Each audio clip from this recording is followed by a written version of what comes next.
The disappearance at Cedar Creek on a sweltering summer morning in rural Iowa.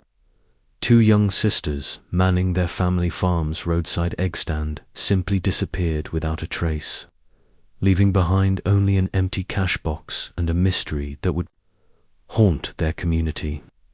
For 3 agonizing years, their parents endured sleepless nights and whispered accusations, never knowing whether their daughters were alive or dead. But when a hobbyist with a fishing magnet made an unexpected discovery in the local creek, it would expose a truth so disturbing that it shattered an entire Upaniti's sense of safety forever. The morning sun stretched long shadows across the vegetable garden as Grace Whitfield knelt between the rows of tomatoes, her worn gardening gloves already stained with dirt from an hour of pulling weeds. It was Tuesday, just past 9 a.m., and the Iowa heat was already building toward another scorching July day. The distant rumble of Garrett's tractor in the far field provided the familiar soundtrack of their 23 years of marriage on this farm.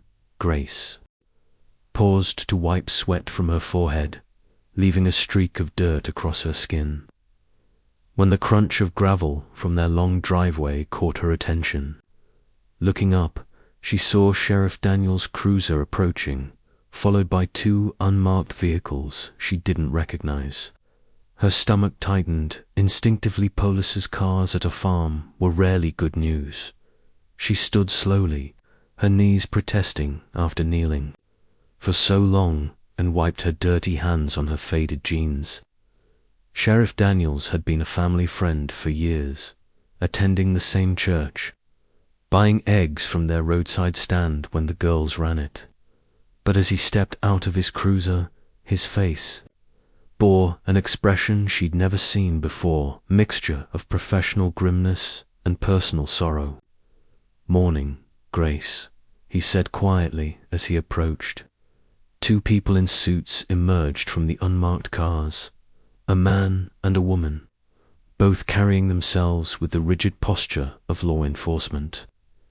"These are Detectives Morrison and Chen from the state police. We need to speak with you. Is there somewhere private we can talk?" Grace's mouth went dry. "What's this about, Tom?" She used his first name, hoping to break through the official facade, but he merely gestured toward the house. "Please, Grace, inside would be best." She led them through the back door into the kitchen, her muddy boots leaving prints on the linoleum she'd mopped just yesterday. The detectives waited until she'd pulled out chairs around the worn oak table before introducing themselves properly. Detective Morrison, the older of the 2 with graying temples, took the lead. "Mrs. Whitfield, there's no easy way to say this," he began, pulling out a tablet from his briefcase. "This morning, a magnet fisher found something in Cedar Creek. It was an old milk can, and when he pulled it up, ... He paused, glancing at Sheriff Daniels, who nodded slightly. "There were human remains inside, small remains. We have reason to believe they may be your daughter, Nora." The words hit Grace like a physical blow. Her legs gave out, and she grabbed the edge of the kitchen table for support, her knuckles white against the dark wood. "No," she whispered, then louder. "No, that's not possible. Nora's out there somewhere. She and Cora, they're just Detective Chen, younger with sympathetic eyes, turned the tablet toward Grace. "I'm sorry, but we need you to look at these photos. Can you identify this milk can?" Grace forced herself to look at the screen. The image showed a weathered metal milk can, rust-stained and covered in river muck, but the marking was still visible. Whitfield Farmhouse in faded letters, with their farm's old logo, a simple drawing of a cow that Garrett's father had designed 40 years ago. "Oh God," Grace breathed. We had dozens of those before we switched to the modern cooling tanks. We sold most of them at a farm auction, but kept some in the old barn. I don't know how many. Morrison swiped to the next photo. Grace caught a glimpse of something wrapped in blue tarp with yellow stripes before she had to look away, her stomach heaving. Small bones, so terribly small and tattered fabric that might have been ... I can't, she gasped. Please, I can't look. At that, the medical examiner will need to confirm through DNA, Chen said gently, closing the tablet. But the remains are consistent with a child of Nora's age at the time of disappearance. The preservation in the sealed can means we should be able to make a positive identification. From outside came the sound of the tractor engine cutting off. Grace saw Garrett jumping down from the cab, having spotted the police cars. He was running toward the house, his work shirt flapping behind him. He burst through the door, taking in the scene the officers. Grace's stricken face and his expression shifted from confusion to dread.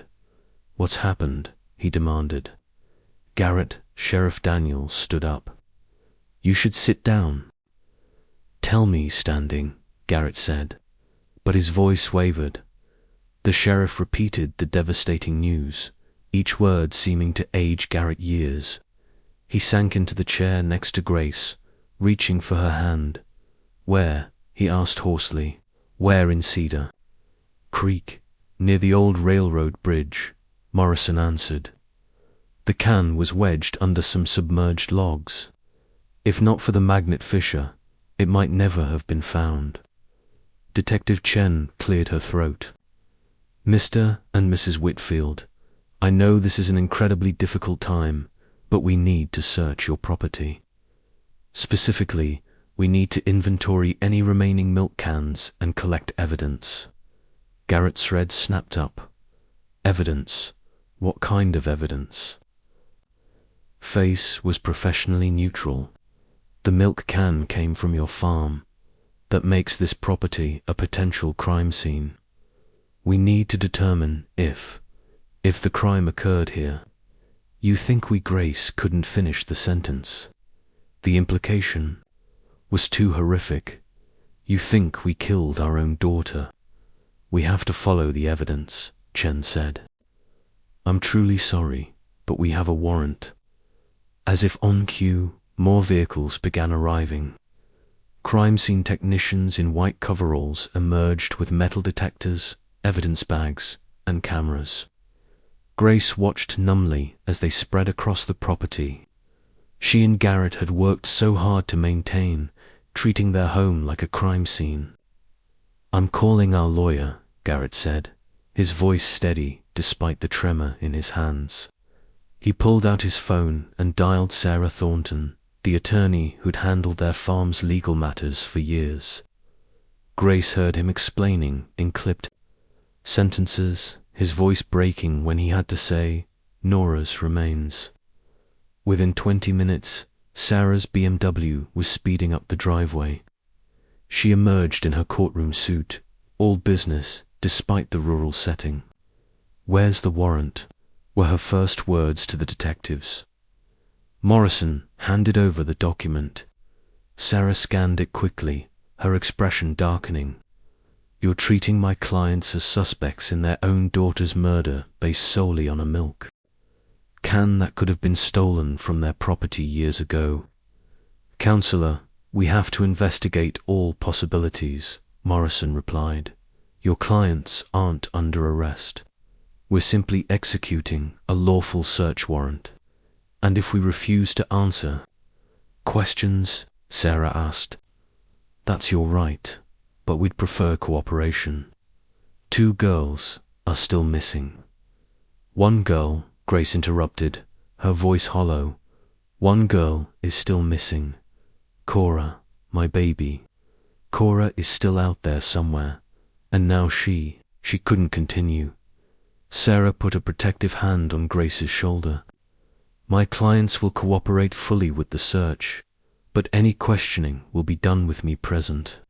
And if you're planning to take them to the station, we'd like them to come voluntarily, Chen interjected. to provide DNA samples for comparison, and to give formal statements about the milk cans and who might have had access to them. Absolutely not, Sarah said firmly. Not today. My clients just learned their daughter is dead. They need time to process this tragedy. Either arrest them with probable cause or leave them to grieve in peace. The detectives exchanged glances. Morrison nodded slowly.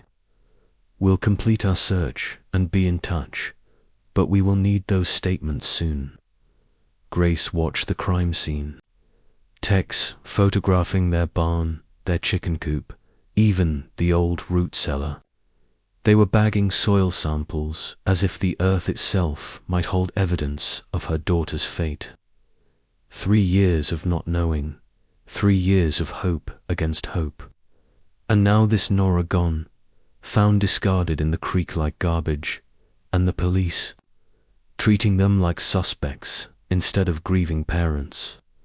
Tom, she said to Sheriff Daniels as he prepared to leave, you've known us for 15 years. You know we would never. I know, Grace, he said quietly, pain evident in his eyes. But I have to follow procedure. The state police are lead on this. I'm just... He trailed off, then placed a gentle hand on her shoulder. I'm so sorry about... Nora, about all of this. As the sheriff walked away, Grace saw their neighbor's truck slowing at the end of the driveway. Walter Brennan was craning his neck to see what was happening, the police cars, the crime scene tape being strung around, their barn. By evening, the whole county would know their private tragedy was about to become very public. The police had been gone for nearly an hour, leaving behind yellow tape fluttering around the barn and the ghost of their presence in tire tracks across the lawn.